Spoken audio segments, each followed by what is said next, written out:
And here we see the fierce predator waiting for a hummingbird to make its move so he can pounce at the screened-in window like a little idiot that he is.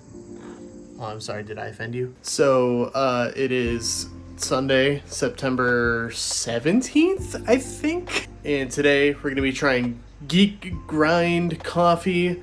I believe it's called the Swashbuckler's Brew. I can't remember the name of it. I literally just looked at the bag like 5 minutes ago. If you hear clang in the background, my uncle is throwing knives in the backyard, so just ignore that. That's going to be persistent throughout the video, probably. But something I wanted to address is that you probably notice it's not morning when I'm recording this video. It is 5:30 in the evening.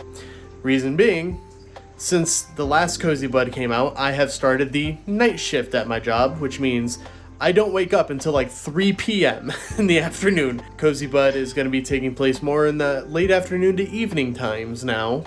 So, yeah, just figured I'd address that. And here it is, the Geek Grind. It's actually called Dark Heart Swashbuckler's Brew. On the back it says, if ye be seeking a coffee as dark and ominous as the depths of the ocean, then look no further than Dark Heart French Roast Swashbuckler's Brew Coffee. It's quite a mouthful. This Colombian coffee be roasted to perfection, so dark and bold it'll send shivers down your spine. With each sip, you'll taste the notes of dark chocolate and a smoky aftertaste that'll leave you feeling like a true pirate. I'm super excited about this. I had to cut it out of the envelope and I accidentally cut a little bit into the bag, but it should be still as fresh as a daisy. Thank you for the Ziploc bag. Thank you so much for that.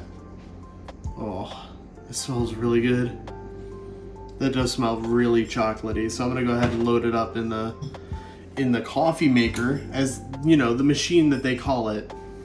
The coffee maker. There's a new podcast I've been listening to called No Dogs in Space. It's a music history podcast, and like their entire first season covers the entire history of punk rock.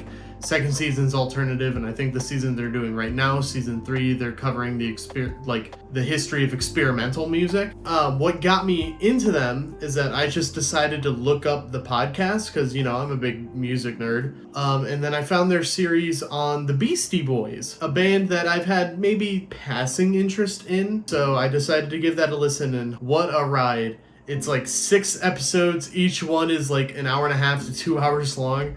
And it's just this insanely detailed and heavily researched history of the Beastie Boys. It also covers like the history of like hardcore punk rock in New York, you know, the early days of hip hop in New York. Again, just New York was the hotbed for a lot of music to just really pop off and gain a lot of traction. Now that I think about it, like more, it's pretty obvious that there's a lot of crossover and commonality between hip hop and like punk rock. But I didn't realize that it was so interconnected in the way that it is. I think it was Ad Rock or maybe MCA. They were introduced to hip hop through the lead singer of fucking Blondie. That's a connection I was not expecting. But yeah, now that I've listened to, you know, like roughly 12 hours documenting the history of the Beastie Boys, I've been on a big Beastie Boys kick. I don't really have a favorite album yet because I haven't listened to like the albums in full, but I have listened to a ton of different singles, and it's not just, you know, So What You Want and fucking Sabotage. I've been listening to like Root Down. My favorite at the moment, the one that I can't get enough of, is Shake Your Rump. Andy wanted to be in the room while I recorded this. So yeah, I've just been listening to a lot of Beastie Boys. I have to actually listen to the full album soon. I started their series on the history of the Velvet Underground and Lou Reed. They told a funny story where the Velvet Underground, they were like on tour with Andy Warhol's like factory, and their bus had broken down, I think somewhere in the city I'm in, Toledo, and the gas station attendant was so scared of Andy Warhol and the Velvet Underground and all the other people in that circle that he called the police. The police showed up and decided that the Velvet Underground were very dangerous and told them, like, hey, you have until noon tomorrow to get over the Ohio-Michigan line. And I just thought that was hilarious. He's being so nice right now, aren't you? Aren't you just being the nicest? But yeah, I highly recommend listening to No Dogs in Space even if you have like a passing interest in certain bands. Like I said, with the Beastie Boys, it's not a band that I listen to regularly, but I've heard Sabotage and So What You Want, and I know that they were big in the hip-hop scene. Like I said, their first season was all about the history of punk rock. Hey, cutting in for a little spooky head in the darkness, low frame rate edit. Every band that I said No Dogs in Space covered in season 1 of their podcast was wrong. They covered bands such as The Damned, The Stooges, The Ramones. I did get The Ramones right. The Misfits, and The Slits. You know, bands of that nature. I've also been continuing my journey through The Way of Kings by Brandon Sanderson. I'm on chapter 43. 747 pages in, and I'm still not done. I have like 500 pages to go still. This is so dense, but so easily readable. The longest book I've read before this was the uncut, unedited version of Stephen King's The Stand, which is about as long as this. This is actually just a little bit longer than that. If you're not a big fantasy reader, you probably won't get into this.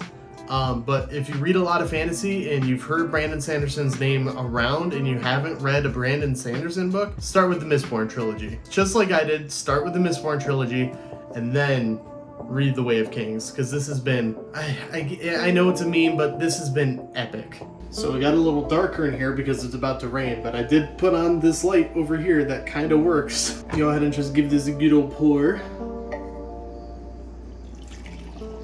Oh yeah, look at the steam coming off of that. That's how you know it's hot. You know it's real hot. Look at that. That's crazy. It's not actually crazy, but it's cool. Alright, so I'm expecting dark chocolate with a smoky aftertaste.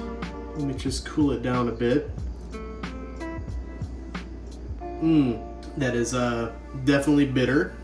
Whoa, whoa. How the fuck? Is that like a liquid smoke? Because that is definitely really smoky. Like, it hits you with the bitter first, and then almost immediately after the bitter's gone, it's like, whoa, campfire in my mouth. I don't know how they did that. They probably used liquid smoke, I imagine, during the roasting process. That's my theory, as of right now. So today's creamer of choice is International Delight Caramel Macchiato. So I'm gonna see if this enhances the flavor at all, or it just gives me a weird mix of the dark chocolate caramel macchiato smoke. I've added 3.5 spoons of sugar, so you gotta, if that enhances the taste as well.